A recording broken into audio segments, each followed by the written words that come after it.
makin Fiza baca, hati tu rasa macam ni lah Fiza cari.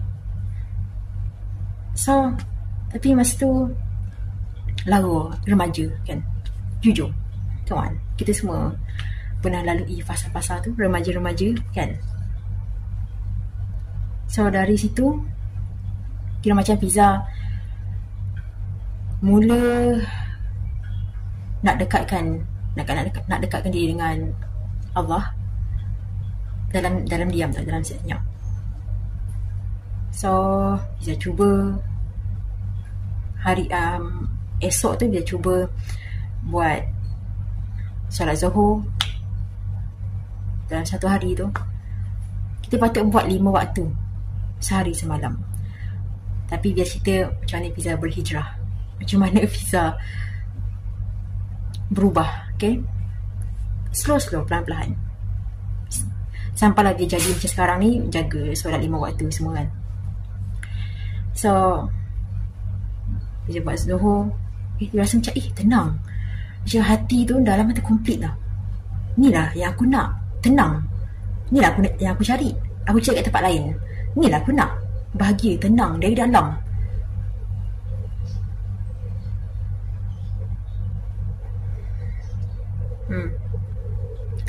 Lepas tu esok tu buat Zuhur dengan Asar.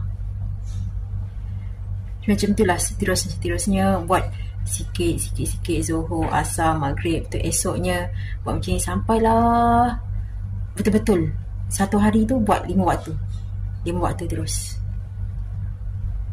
So mula pakai tudung balik, mula jaga aurat semua tu. Dia step-step, okay? Sebab baru kita jumpa, yes, ni lah aku nak sebenarnya, ketenangan, kebahagiaan dari dalam.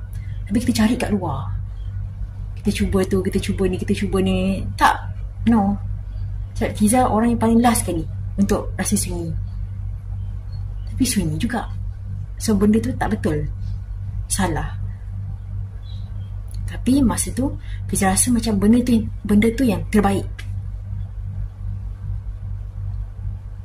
Dan bila kita jumpa cara lain, dekatkan diri dengan Tuhan, dekatkan diri dengan Allah, oh ni sebenarnya yang terbaik. So bila kita tahu cara yang terbaik, takkan kita nak pergi, kita nak buat benda yang lama-lama tu, kita nak buat benda yang kita ingatkan dapat kebahagiaan kat situ.